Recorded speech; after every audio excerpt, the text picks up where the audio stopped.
Mesdames et messieurs, bonjour, ravi de vous retrouver. Bienvenue à cette nouvelle édition de notre programme Autour du monde concernant notre continent, l'Afrique.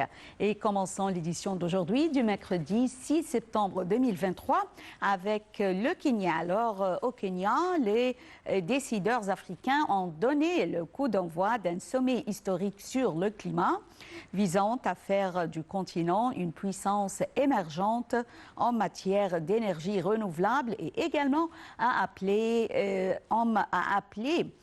à une aide financière internationale pour révéler son potentiel. Ce premier sommet africain pour le climat lance les 4 mois les plus chargés de l'année pour les négociations climatiques internationales qui culmineront avec une bataille sur la fin des énergies fossiles à la COP28 à Dubaï de fin novembre à début décembre. Le commentaire de Marwa Arafa et Cherif Boussela nous donnent plus de détails.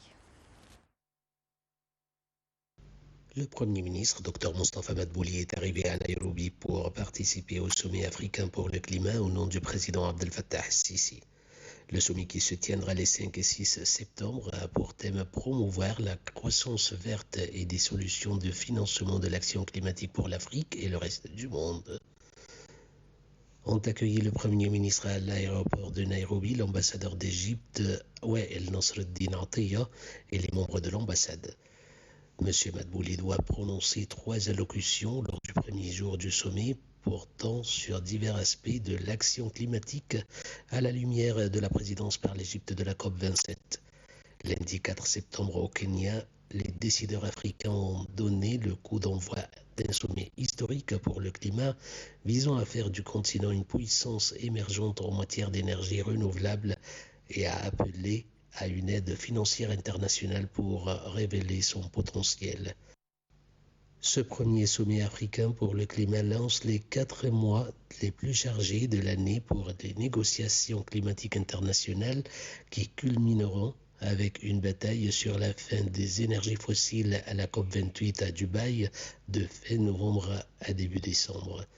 Pendant 3 jours, dirigeants et responsables d'Afrique et d'ailleurs, dont le chef de l'ONU Antonio Guterres, vont être accueillis dans la capitale kenyane par le président William Ruto. Le dirigeant souhaite que ce sommet permette au continent de trouver un langage commun sur le développement et le climat afin de proposer des solutions africaines à la COP28. Un positionnement africain sur le sujet permettrait de sauver des vies et à la planète du désastre, a-t-il dit.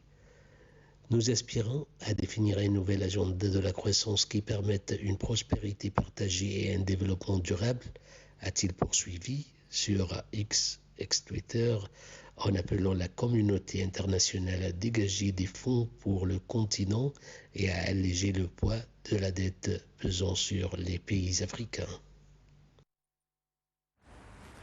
Retournons avec les investissements chinois dans le cadre de l'initiative des nouvelles routes de la soie en Afrique saharienne qui ont augmenté de 130% durant les 6 premiers mois de 2023 par rapport à la même période de 2022, atteignant 4,03 milliards de dollars, a révélé le Centre de la finance verte et le développement de l'université chinoise Fudan. Les contrats de construction d'infrastructures financés par des prêts chinois ont également augmenté de 69%, totalisant ainsi 6,29 milliards de dollars sur la même période. Un commentaire de Marwa Arafa et Cherif Boussela. Dans le cadre de son initiative intitulée Nouvelle route de la soie, la République populaire de Chine a déjà décaissé en Afrique subsaharienne un montant total d'environ 4 milliards de dollars au premier semestre 2023, soit une hausse de 130% par rapport à la même période en 2022. Ces conclusions ressortent du nouveau rapport publié le 1er août 2023 par The Green Finance and Development Center intitulé China Belt and Road Initiative Investment Report 2023 H1. Selon le rapport, la région subsaharienne a enregistré une hausse de 69% de la valeur contrats de construction d'infrastructures financés par des prêts chinois sur les 6 premières années. La valeur cumulée de ces contrats s'est établie à 6,9 milliards de dollars entre le 1er janvier et le 30 juin 2023. Aussi, souligne le rapport, sur l'ensemble de ces engagements, 24,1 milliards de dollars se présentent sous forme d'investissement contre 6,3 milliards sous forme de contrats de construction d'infrastructures. Ainsi, la part des investissements dans les engagements globaux a atteint pour la première fois plus de 50%. Par ailleurs, durant le premier semestre 2023, les engagements chinois ont porté sur 102 projets dans 45 des 148 pays ayant adhéré à l'initiative lancée par Pékin à l'automne 2013. La valeur globale de ces engagements de Pékin à l'étranger a atteint 43,3 milliards de dollars. La nouvelle route de la soie, rappelons-le, a été dévoilée à l'automne 2013 par le gouvernement chinois. Elle est l'une des priorités de la diplomatie chinoise sous la présidence de Xi Jinping.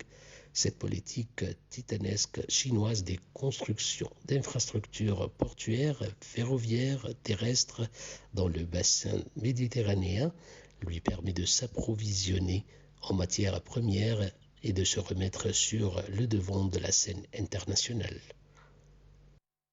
Le ministre des Finances, Mohamed Maït, a participé à la première conférence économique nationale du Soudan du Sud en représentant l'Égypte, invité d'honneur.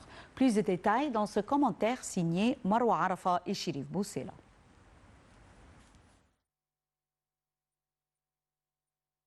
Mohamed Maït a participé à la première conférence économique nationale du Soudan du Sud en représentant l'Égypte, invité d'honneur.